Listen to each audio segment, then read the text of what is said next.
कई साल पहले की बात है, पाकिस्तान का दौरा होने वाला था। 5 चयनकर्ताओं की समिति एक बहुत ही युवा खिलाड़ी के नाम को लेकर बहस कर रही थी।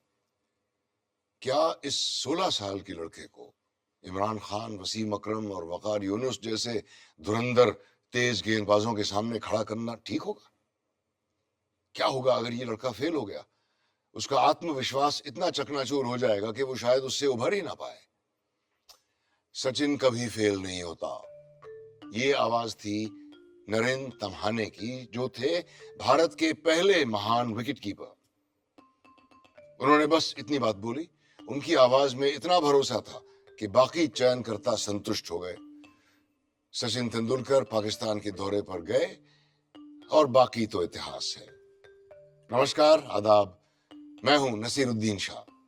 भारतीय क्रिकेट और उससे जुड़े खिलाड़ियों के अनेक दिलचस्प किस्से लेकर आपके सामने फिर हाजिर हूं। स्वागत है आपका मिड विकेट टेल्स में। What a day for India, what a day for international cricket. That is a magnificent cover drive. Right at the beginning with the Prudential Cup there. Sachin Tendulkar, first man on the planet to reach 200. Dhoni finishes off in style. India lift the World Cup.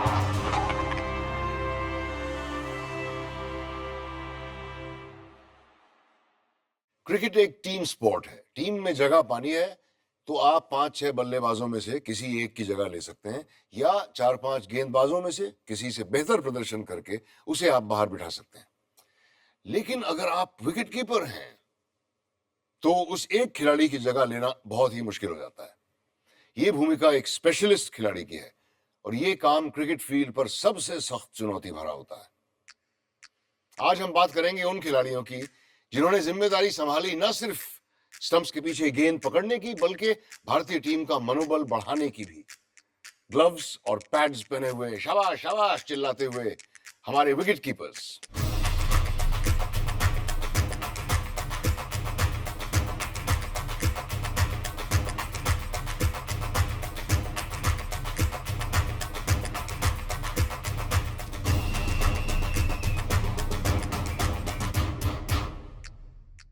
एक wicket keeper को अपने कौशल में किसी भी अन्य खिलाड़ी जितना माहिर तो होना ही पड़ता है, लेकिन साथ साथ कई और गुणों का प्रदर्शन देना पड़ता है उसे।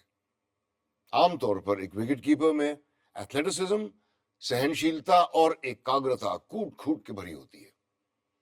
उसको हमेशा चौकन्ना रहना पड़ता है, तेज रिएक्ट करना पड़ता है, उसका फुटवर्क एकदम फुर्तीला होना चाहिए और उसकी आंखें हमेशा बॉल पे गड़ी रहनी चाहिए। शायद इन्हीं कारणों की वजह से भारतीय क्रिकेट इतिहास में कई बार विकेट कीपर्स को प्रारंभिक बल्लेबाज के रूप में इस्तेमाल किया गया। अच्छे ओपनर की जब भी कमी महसूस होती है तो कप्तान सबसे पहले विकेट कीपर की तरफ देखता है, और यह परंपरा पहले ही टेस्ट मैच में शुरू हो गई थी। 1932 में लॉर्ड्स में हमने अपना ऐतिहासिक पहला टेस्ट खेला और हमारे पहले विकेट कीपर थे जनार्दन नवले, और मैच शुरू होने के आधे घंटे में ही उन्होंने अपनी उपयोगिता साबित कर दी।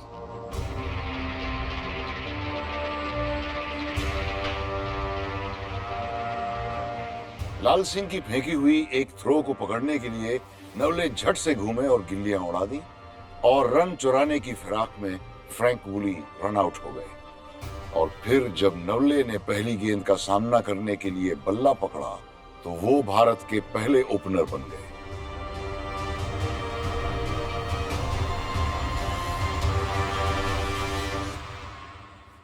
दिसंबर 1933 में जब इंग्लैंड भारत के दौरे पर आया, तब भी पहले टेस्ट में नवले ही हमारे विकेटकीपर और ओपनर थे। बॉम्बे क्वाड्रेंगुलर में द हिंदूज के लिए खेलते हुए नवले लगातार 16 साल तक विकेटकीपर रह चुके थे। अगले मैच में द मुस्लिम्स के विकेटकीपर दिलावर हुसैन ने नवले की जगह ले ली, बतौर विकेटकीपर और ओपनिंग बैट्समैन भी, और पहली ही पारी में अर्धशतक जमा के एकदम से अपने हुनर का सिक्का जमा दिया। 1936 में जब भारत ने इंग्लैंड का दौरा किया तो दिलावर हुसैन 3 विकेट कीपर्स में से एक थे।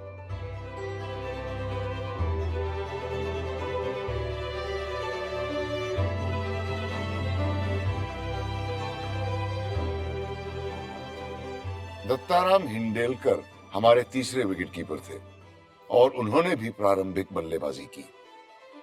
1936 के इंग्लैंड दौरे में पहले टेस्ट में उन्होंने विजय मर्चेंट के साथ साझेदारी की। हमारा अगला टेस्ट मैच 10 साल बाद खेला गया और एक बार फिर इंग्लैंड में। रत्नागिरी के एक किसान के बेटे हिंडेलकर तीनों मैचों में हमारे इकलौते विकेटकीपर थे।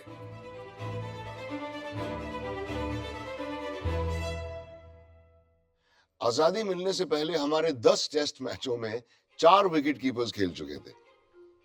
अक्टूबर 1947 में जब ऑस्ट्रेलिया का पहला दौरा शुरू हुआ तो जेनी ईरानी हमारे 5वें विकेटकीपर बने। ईरानी बैटिंग क्रम में 11 नंबर के बल्लेबाज थे और 2 टेस्ट मैचों के बाद उनकी जगह ली प्रोबीर सेन ने।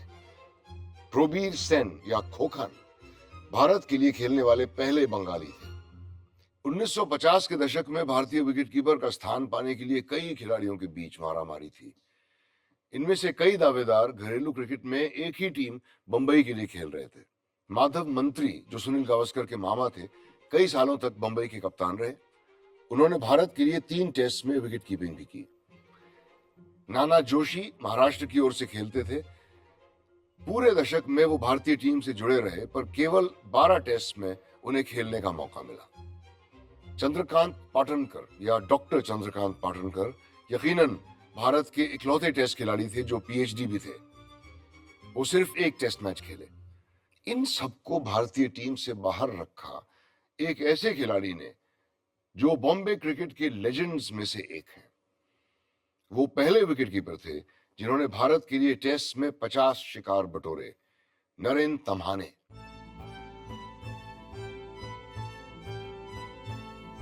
Narendra Tamane was a brilliant wicketkeeper. Brilliant. He was not flamboyant like diving here and all, but वो हमेशा पोजीशन में रहते थे। नरेंद्र तम्हाने की तकनीक के सभी प्रशंसक थे। तम्हाने से गिराए हुए कैच उनके सभी सह खिलाड़ियों को याद रहते थे, क्योंकि उनके छोड़े हुए कैच गिने चुने ही होते थे। 1959 में इंग्लैंड के दौरे पर तम्हाने और नाना जोशी दोनों शामिल थे और 11 में जगह बनाने के लिए लगातार मुकाबला लगा रहता था। पहले 3 टेस्ट मैचों में जोशी को प्राथमिकता मिली और फिर जाकर तम्हाने दोबारा टीम में आए। नरेंद्र तम्हाने 30 साल की उम्र में अंतरराष्ट्रीय क्रिकेट से रिटायर हो गए, लेकिन भारतीय क्रिकेट के कई और क्षेत्रों में वो अपना योगदान देते रहे। वो शहर में जगह जगह फैले हुए मैदानों में जाते थे और युवा खिलाड़ियों को क्रिकेट से संबंधित सलाह मशवरा देते थे, और ये वही मैदान थे जहां पर हमारे कई विकेटकीपर्स ने अपनी प्रतिभा को निखारा। बुद्धि कुंदरन गरीब परिवार से थे। उनके पिता को क्रिकेट फजूल लगता था और उन्होंने सब बच्चों के क्रिकेट खेलने पर सख्त पाबंदी लगाई हुई थी। जब बुद्धि को स्कूल की टीम के लिए चुना गया तो उनकी मां ने चोरी छुपे पिता के पुराने कपड़े बेटे के नाप करवा दिए, और बुद्धि ने जब पहली बार अपनी सफेद वर्दी एक इंटर स्कूल मैच में पहनी तो ताबड़तोड़ 219 रन बना डाले। अगले दिन अखबार में उनका फोटो आया। उनके पिता को जरूर गर्व महसूस हुआ होगा, क्योंकि इसके बाद बुद्धि कुंदरन के करियर में कोई बाधा नहीं आई। बुद्धि कुंदरन ने शुरुआती क्रिकेट बंबई में खेला, लेकिन उस समय नरेंद्र तम्हाने बंबई रणजी टीम के विकेटकीपर थे और इसलिए वो रेलवेज टीम के ट्रायल के लिए चले गए। उस समय रेलवेज टीम के मेंटर थे लाला अमरनाथ, और वो इस दौरान भारतीय टीम के चयनकर्ता भी थे। वो कुंदरन से इतने प्रभावित हुए कि उनको रेलवेज के लिए नहीं बल्कि सीधे भारतीय टीम में खेलने के लिए चुन लिया। कुंदरन के पास उस समय न ग्लव्स थे और न पैड्स। नरेंद्र तम्हाने ने ही उनके प्रति उदारता दिखाते हुए अपना सारा किट भेंट कर दिया। उनका डेब्यू ऑस्ट्रेलिया के विरुद्ध बॉम्बे के ब्रेबॉर्न स्टेडियम में होने वाला था। उस दौर में स्थानीय खिलाड़ियों को टीम के साथ होटल में नहीं ठहराया जाता था। रात को बाजार गेट इलाके में स्थित अपने चौल में बुद्धि कुंदरन अपने 6 भाई बहनों के साथ ही सोए थे। टेस्ट खेलने की वजह से बेचैनी या गर्मी में घुटन की वजह से जो भी हो, उन्हें नींद नहीं आ रही थी। उन्होंने अपना तकिया और चादर उठाया और बंबई के मशहूर विक्टोरिया टर्मिनस के पास स्थित एक बाग में चले गए। वहां कोई पंखा नहीं था, सिर्फ आसमान में चमकते सितारे थे और साथ देने के लिए सिर्फ मच्छर। सूरज उग चुका था, रात की बात पुरानी हो चुकी थी। बुद्धि कुंदरन देश के 11 सर्वश्रेष्ठ खिलाड़ियों में से एक थे। कुंदरन ने अपने पहले मैच में 148 ओवर्स में विकेट कीपिंग की और कभी किसी सह खिलाड़ी को यह अंदाजा नहीं हुआ कि वो हर रात गार्डन में जाकर सो रहे थे। कुंदरन वो पहले भारतीय खिलाड़ी बने जिन्होंने पहले टेस्ट मैच खेला और बाद में रणजी ट्रॉफी। अपने रणजी ट्रॉफी डेब्यू में भी दोहरा शतक लगाने वाले वो पहले बल्लेबाज बने। ये कुंदरन ही थे जिन्होंने डायनामिक और आक्रामक विकेटकीपर बैट्समैन का चलन शुरू किया जो आज तक चलता आ रहा है। 1964 में उन्होंने 192 रन की धुआंधार पारी खेली जो किसी भी भारतीय विकेटकीपर का अगले लगभग 50 साल तक सर्वाधिक स्कोर था। He was very good attacking batsman और अच्छा साइंटिफिक हिटिंग था उसका। 192 टेस्ट मैच में इंग्लैंड के सामने अगर तुम्हारे पास साइंटिफिक हिटिंग नहीं होगा तो आप बना नहीं सकते। लगभग उसी दौरान एक और युवा बॉम्बे का खिलाड़ी क्रिकेट के क्षितिज पर अपना रंग जमा रहा था, फारूक इंजीनियर। 1960 के दशक में कुंदरन और इंजीनियर दोनों के बीच न केवल विकेटकीपर के स्थान के लिए होड़ लगी होती थी पर दर्शकों का सबसे ज्यादा मनोरंजन कौन सा बल्लेबाज करता है उसके लिए भी। फारूक इंजीनियर बंबई की पारसी कॉलोनी में पले बढ़े जहां एक नौजवान खिलाड़ी के रूप में उनके रोल मॉडल थे एक और पारसी, भारत के कप्तान पॉली उमरिगर। उन्होंने आर्य पोदार कॉलेज ज्वाइन किया और जल्द ही उसके कप्तान बन गए। उन दिनों उस कॉलेज में क्रिकेटर बनने का कोई साधन नहीं था, लेकिन इंजीनियर के बाद इसी कॉलेज ने दिलीप वेंगसारकर, रवि शास्त्री और संजय मांजरेकर जैसे खिलाड़ी दिए और क्रिकेट की नर्सरी बन गया। इंजीनियर घरेलू क्रिकेट में तेजी से उभर के सामने आए, लेकिन भारतीय क्रिकेट में उनके सफर में दो बाधाएं थीं, तम्हाने और कुंदरन। फारूक इंजीनियर को पता था कि अपने प्रतिद्वंदी को पीछे छोड़ने के लिए उन्हें कुछ खास करना पड़ेगा।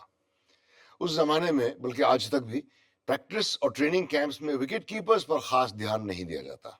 विकेट कीपर ऐसा होता है ऑन योर ओन, आपको कोई हेल्प नहीं करता है क्योंकि विकेट कीपर कोच ही नहीं होता है कोई।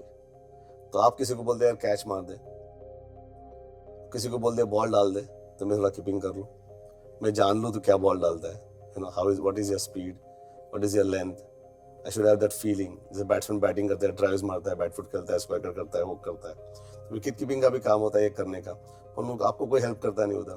तो you are doing with your physio. और कोई मैनेजर आता है वो बॉल डालता है, नहीं तो कोई अपना दोस्त बन जाता है, उसको बनाना पड़ता है और यार मेरे को 50 बॉल 20 बॉल डाल दे, 30 बॉल डाल दे, 10 बॉल डाल दे, तो ये सबको पटाना पड़ता है। इंजीनियर ने अकेले प्रैक्टिस करते हुए अपनी विकेट कीपिंग को ज्यादा एथलेटिक और दिलचस्प बनाने पर ध्यान दिया। तकनीकी रूप से उनकी विकेट कीपिंग बढ़िया तो थी, साथ साथ वो दोनों तरफ डाइव मारकर गेंद को लपकते थे। कई बार तो ऐसे कैच पकड़ते थे जो स्लिप्स के सामने जा रहे थे। दर्शकों के लिए भी उनका अंदाज काफी रोमांचक था।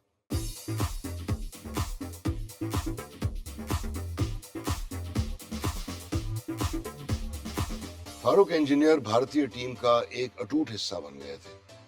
जब प्रसिद्ध स्पिन क्वार्टेट भारत के लिए खेल रहा था तो वही सर्वप्रथम विकेटकीपर थे। 1970 में उनको इंग्लैंड के विरुद्ध वर्ल्ड 11 की टीम में शामिल किया गया।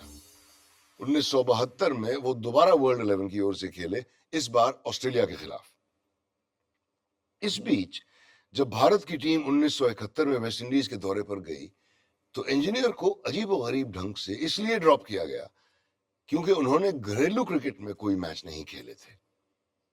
लेकिन उनकी वापसी शीघ्र ही हुई। भारत इंग्लैंड के दौरे पर गया और पहली बार इंग्लैंड में हमने श्रृंखला जीती। ये भारतीय क्रिकेट का शानदार दौर था। इंजीनियर फील्डिंग टीम के वो स्तंभ थे जिनके इर्द गिर्द विश्व स्तरीय क्लोज इन फील्डर्स मंडराते थे। He's larger than life, loves his food and drink, and he has lived the life to the fullest.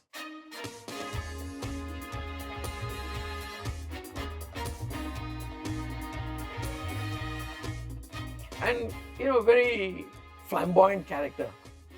He would think nothing of hitting the first ball for 4, or as I said, he was very showman-like a player. And once again, he was also the life of the team. Farooq engineer वो पहले wicket keeper थे जो लोकप्रिय हुए। वो flamboyant थे, उनकी personality काफी आकर्षक थी, फिल्म स्टार जैसा रंग रूप था। ऊपर से पारसी थे, तो स्वाभाविक रूप से खुशमिजाज और मजाकिया किस्म के इंसान थे। अफसोस उनके बाद कोई भी पारसी खिलाड़ी भारतीय टीम में नहीं खेला है, लेकिन हमें खुशमिजाज एंटरटेनिंग विकेट कीपर्स की कमी कभी नहीं पड़ी। विदेशी दौरों पर भारतीय टीम में हमेशा एक रिजर्व विकेट कीपर होता था। पहले तो ये दौरे 3-4 महीने लंबे चलते थे। अधिकारियों का मानना था कि एक युवा खिलाड़ी को रिजर्व्स में रखकर साइड गेम्स में खिलाकर ना ही मुख्य विकेट कीपर को समय समय पर आराम करने का मौका मिल सकता है, बल्कि युवा रिजर्व विकेट कीपर को अनुभव पाने का अवसर भी मिल सकता है। इस प्रकार सैयद किरमानी 1971 और 74 के इंग्लैंड दौरों पर फारूक इंजीनियर के डेप्यूटी बने, और जब इंजीनियर का करियर समाप्त हुआ तो किरमानी उनकी जगह लेने के लिए पूरी तरह से तैयार थे।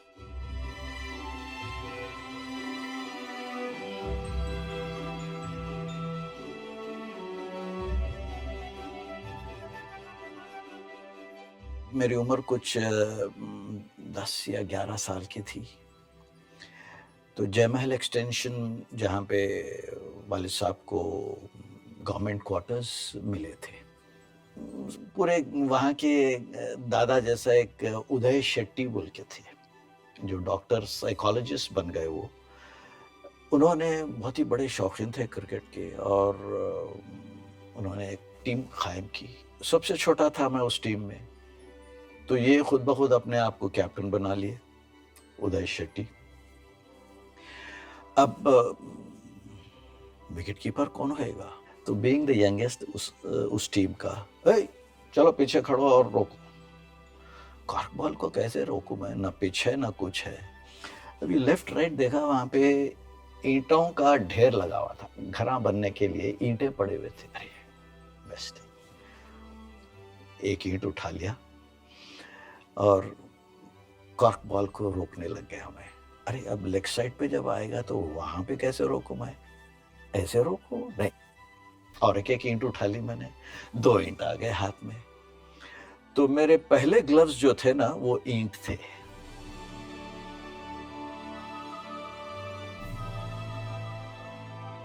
'74 में I was the only one, along with Farokh engineer. So 9 matches, county matches, I played at a stretch. Farokh was only meant for the test games. Kirmani was like a flowing river, you know. It was as smooth as river, and I mean, he made it look very easy. Even a difficult catch, you know, the other keepers, they might dive and take the catch, or you know, they do something very attractive, you know, to the spectators. But you know, Kiri made it look too easy. 1970 के दशक के अंत तक किरमानी ने यह सिद्ध कर दिया कि वो दुनिया के सबसे अच्छे विकेट कीपर्स में से एक थे। वो गिने चुने भारतीय खिलाड़ियों में से थे जिनको केरी पैकर ने विद्रोही वर्ल्ड सीरीज के लिए ऑस्ट्रेलिया में खेलने का निमंत्रण दिया था। Sunny and myself were offered by the Kerry Packer. All right. They published a photograph also when both of us were talking to Packer, Kerry Packer. तो वो लेके उड़ गए लोग, और Chinnaswamy was the secretary of the board of control. He was very adamant. He was the president, I think. He said, "You guys, you play for Packer, you will be banned from Indian cricket." हालांकि किरमानी ने ये offer ठुकरा दिया था, लेकिन फिर भी चयनकर्ताओं ने उन्हें 1979 के इंग्लैंड दौरे और विश्व कप के लिए नहीं चुना। वानखेड़े पे कोई हमारा कैंप चल रहा था या कुछ ऐसे ही था, तो मैं उतर के सीढ़ियों पे से आ रहा था, तो विशी ऊपर आ रहे थे, and he new the team. उसने मेरे को लपटा पहले और रोने लग गया। अरे क्या रे भाई, क्यों रो रहा है यार विशी, काहे को रो रहा है तू? तो उसने कहा कि आई एम सॉरी। उसकी आवाज़ नहीं निकल रही है, मगर वो भरी हुई जो आवाज़ थी आंसुओं से, उसने कहा कि you are not in the team. आई बोल के I got a shock of my life. Kirmani को ये बात खलती रही। उनका प्रदर्शन अच्छा रहा था और उन्हें यकीन था कि वो टीम में बरकरार रहेंगे। I was dropped like a hot brick for no fault of mine. एक उम्दा विकेटकीपर को बाहर रखना मुश्किल है। किरमानी ने भारतीय टीम में जबरदस्त वापसी की। ऑस्ट्रेलिया के विरुद्ध उन्होंने बतौर नाइट वॉचमैन आते हुए एक शतकीय पारी खेली और अपनी योग्यता फिर से साबित करने में कामयाब रहे। 1983 के विश्व कप की जीत में सैयद किरमानी ने एक निर्णायक भूमिका अदा की। किरमानी को प्रतियोगिता का सर्वश्रेष्ठ विकेटकीपर घोषित किया गया। The best moment of my career was winning the World Cup. और दूसरा पर्सनल जो मुझे अवार्ड दिया गया, ड्रेसिंग रूम में आए गॉडफ्रे एवंस, सबसे महान विकेट कीपर सारी दुनिया के माने जा रहे थे वो। गॉडफ्रे मेरे को एक जबरदस्त silver glove with a silver ball into it and नीचे लिखा हुआ है world's best wicket keeper award 1983। 1980 के दशक की शुरुआत में किरमानी के ही शहर में बेंगलोर एक युवा खिलाड़ी उभर के आ रहा था और इसकी विकेट कीपिंग के कौशल की काफी चर्चा हो रही थी। इसका नाम था सदानंद विश्वनाथ।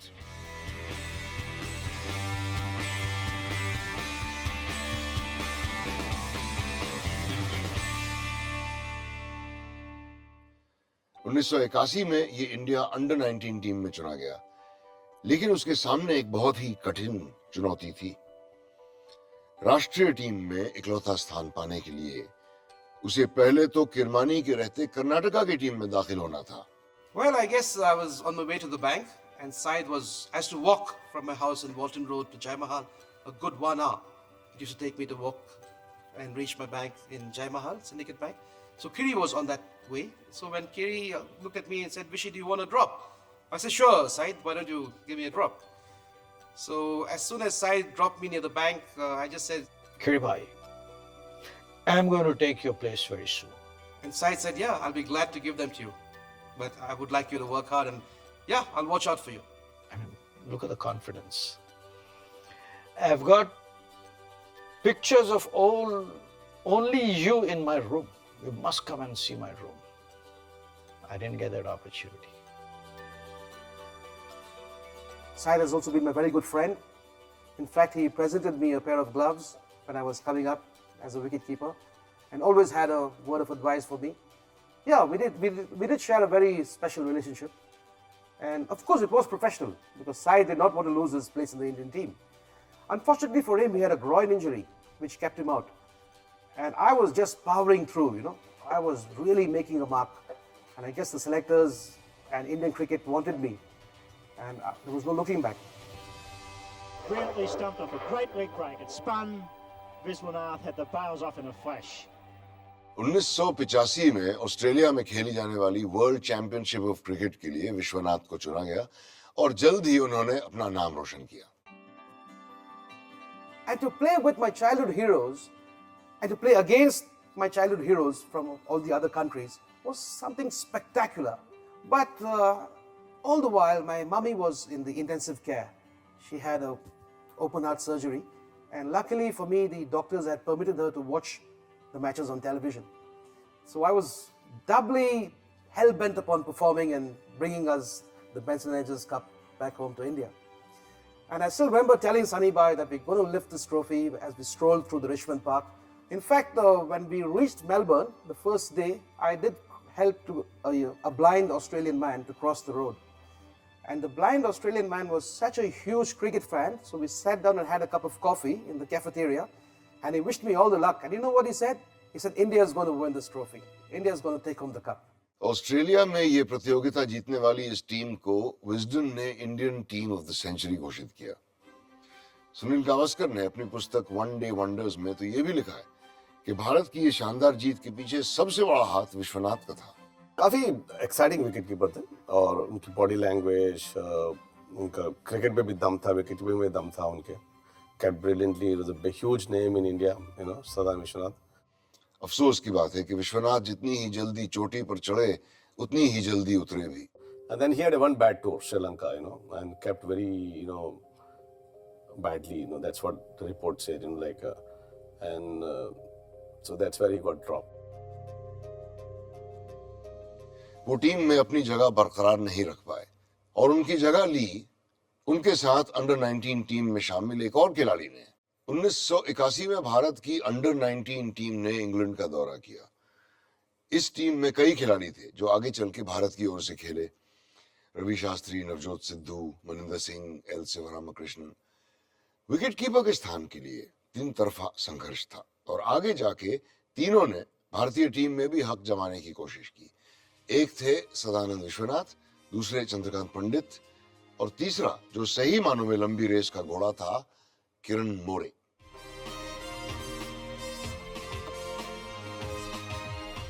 हमारी जो सिटी थी, बड़ौदा सिटी, वहाँ से सारे क्रिकेटर्स आए हुए, like talking about Dattajirao Gaekwad, Vijay Hazare, Anshuman Gaekwad, Nayan Mongia, Atul Bedade, all this guys हम एक ही एरिया से आए हुए हैं। तो आई थिंक एक छोटा सा हब है उधर।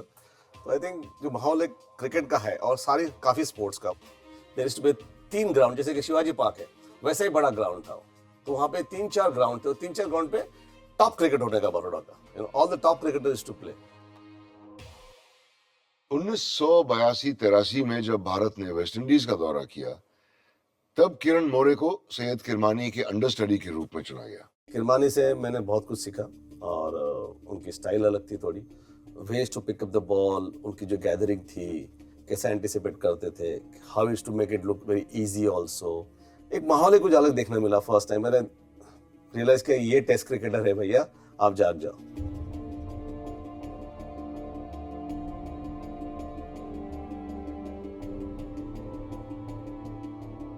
आपको क्रिकेट खेलना है, टेस्ट क्रिकेट खेलना है तो हिम्मत होनी चाहिए, और वो मैंने वेस्ट इंडीज क्रिकेट में देखा, क्योंकि 10 फास्ट बॉलर थे जो वर्ल्ड के सबसे बेहतरीन फास्ट बॉलर मैंने अभी तक देखे नहीं है।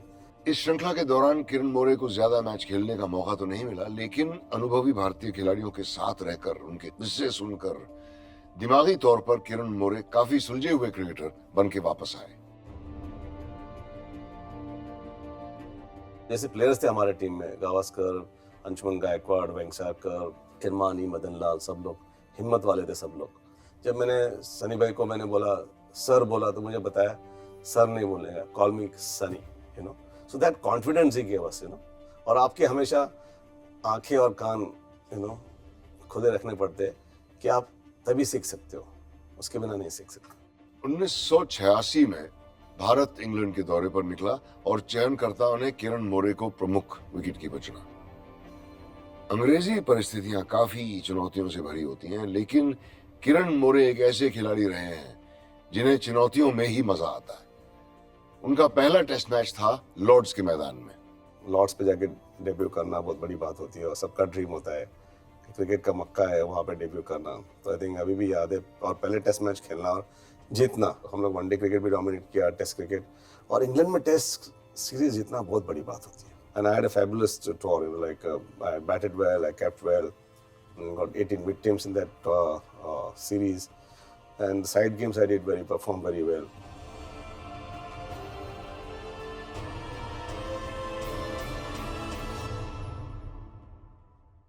स्टंप्स के पीछे निरंतर किरण मोरे कुछ न कुछ बोलते ही रहते थे, बॉलर्स का हौसला बढ़ाने के लिए या बैट्समैन को चिढ़ाने के लिए। मुझे अभी भी याद है कि बैट्समैन बीट होता या चौका मारता, किरण मोरे हर गेंद के बाद शाबाश शाबाश जरूर चिल्लाते थे। मुझे बोला गया था कि आप बहुत क्वाइट हो, so you have to encourage the players and you have to distract the batsmen also. Then I started doing that, I started enjoying and I got into habit. But I make sure that when I was keeping wickets, when the ball jab aata tha last moment, I used to make sure that I was 100% focused on that. 1992 में भारत पहली बार विश्व cup में पाकिस्तान के विरुद्ध खेल रहा था।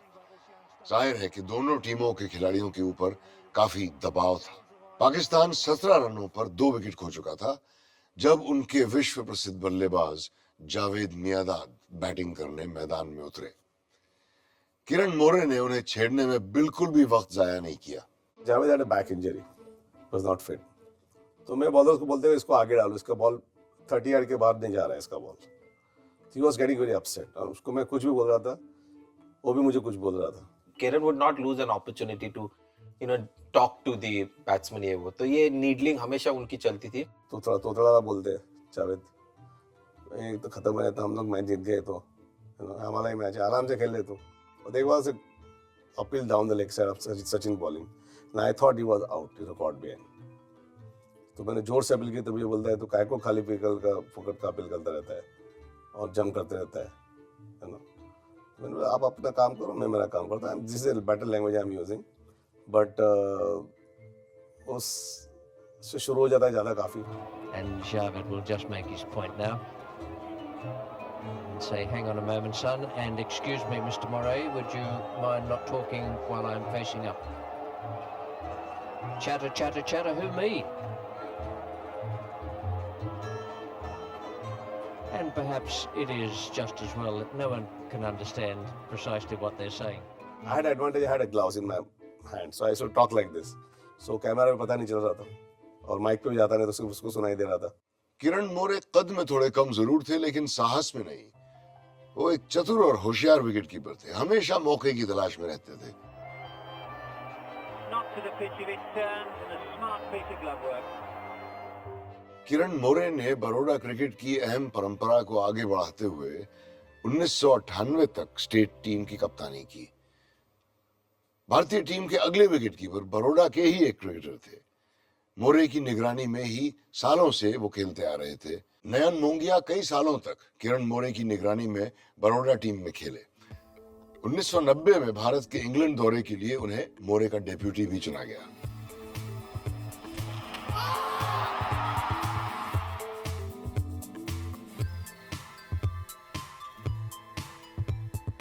मेरे क्लब का ही था नरेंद्र मोंगिया और हमेशा उसको मैं हेल्प करता था. I used to help him, I used to give my wicket keeping gloves to him.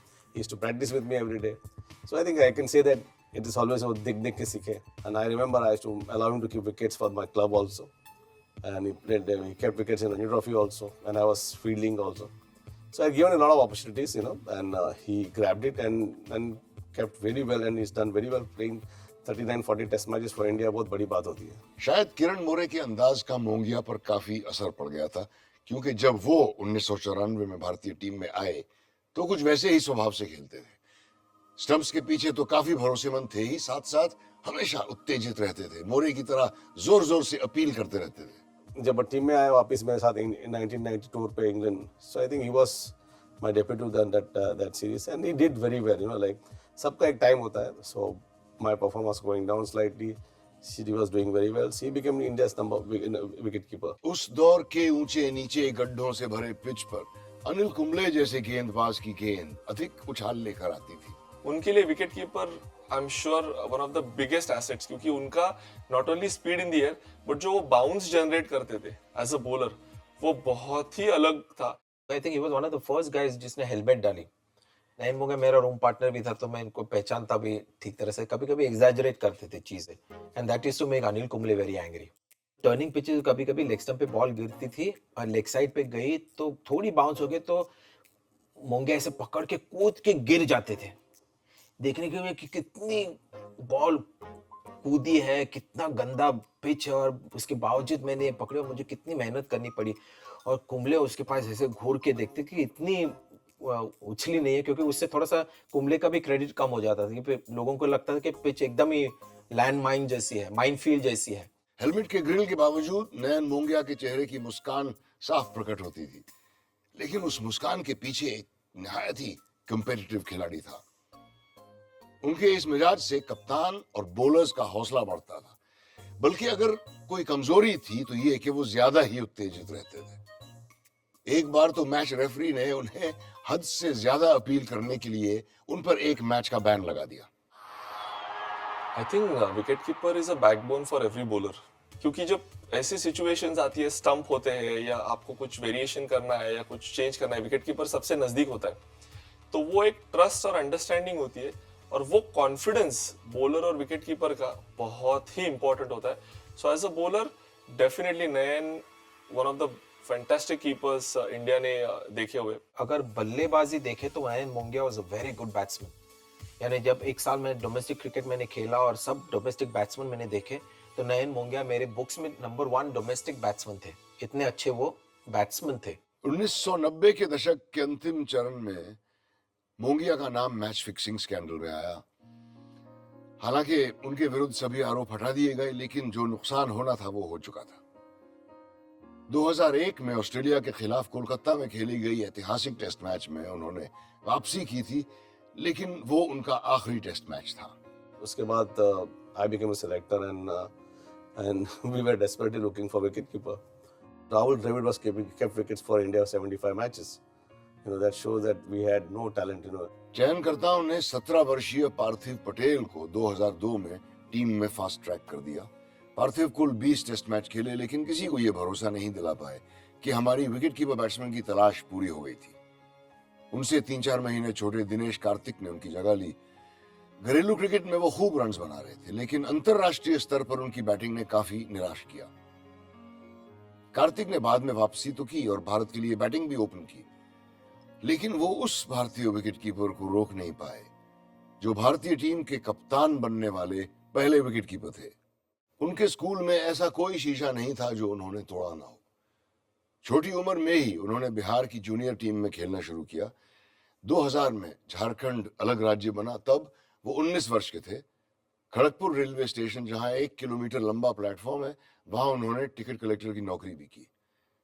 अलग अलग टीमों के लिए क्रिकेट खेलते गए। उनके लंबे छक्कों के किस्से बड़ी जल्दी कलकत्ता पहुंच गए। भारत के कप्तान सौरव गंगुली ने उन्हें कलकत्ता आके खेलने का निमंत्रण भी दिया, लेकिन उन्होंने ये ऑफर ठुकरा दिया।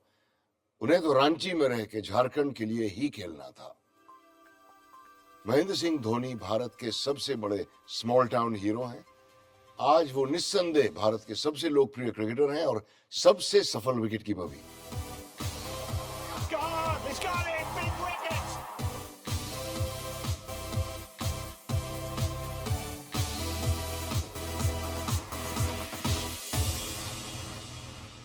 There was one match between North Zone and East Zone, and we persist with Pranav Roy that please allow Dhoni to keep wickets. We want to just see him keeping wickets for 25 overs. And there was big issue because Pranav was from East and Deep Das Gupta was wicketkeeper for East Zone and for playing for Bengal. How can you drop an India wicketkeeper and get a guy who has not played, first time he's playing East Zone? हमने सबने जो selectors थे, हमने सबने उनको pursue किया, भाई उसको एक चांस दे दो, मौका दे दो। किसी ने धोनी को उसके इनिशियल इयर्स में नहीं देखा। इनिशियल इयर्स में Dhoni was a killer. MS Dhoni युवा भारत का चेहरा बन के सामने आए। डायनामिक, आक्रामक, जोशीले, आत्मविश्वासी। उनका प्रसिद्ध हेलीकॉप्टर शॉट, उनके लंबे बाल, उनके मोटरसाइकिल्स के प्रति बेहद लगाव, इन सब चीजों ने छोटे अरसे में ही उन्हें भारतीय क्रिकेट का पोस्टर बॉय बना दिया।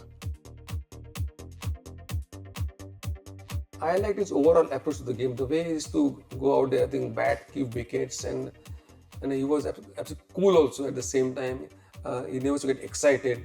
भारतीय टीम में शामिल हुए 3 सालों के अंदर ही MS धोनी भारतीय टीम के कप्तान बन गए। I asked Sachin, Rahul, everybody, because I did not know Dhoni at all that time.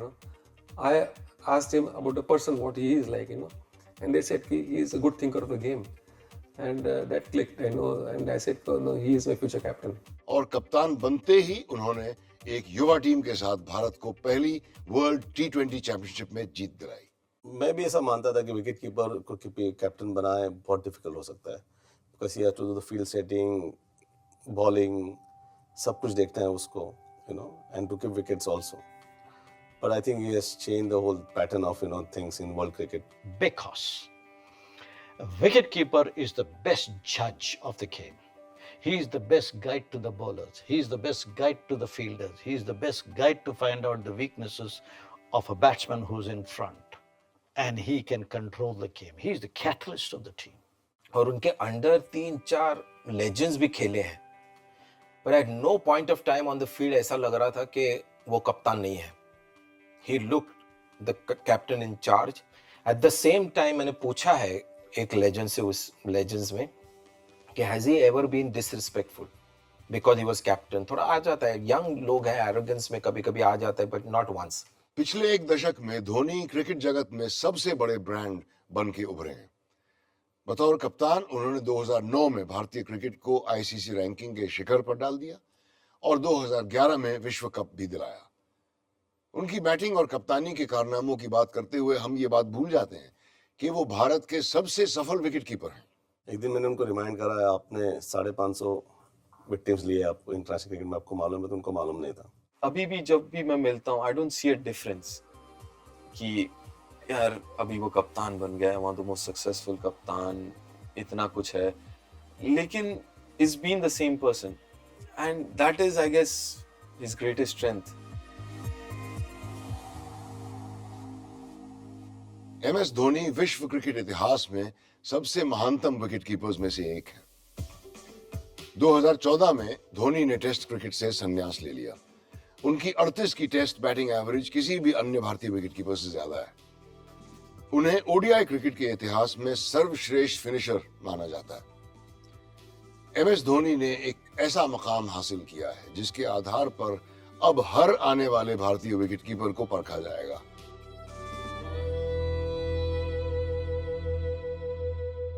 दोस्तों, क्रिकेट एक विचित्र खेल है जिसमें खिलाड़ी अलग अलग कौशल लेकर आते हैं। टीम में कई बैट्समैन होते हैं, कई बॉलर्स, सभी फील्डिंग करते हैं, लेकिन एक ही विकेटकीपर होता है।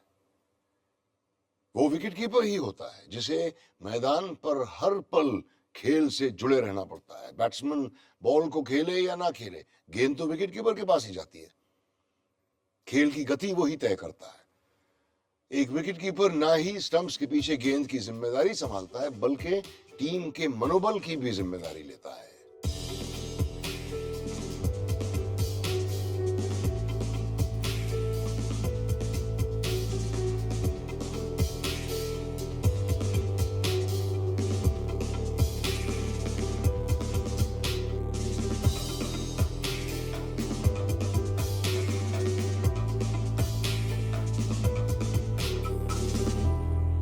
अब मुझे इजाजत दीजिए, मिलते हैं मिड विकेट टेल्स की अगली इनिंग्स में।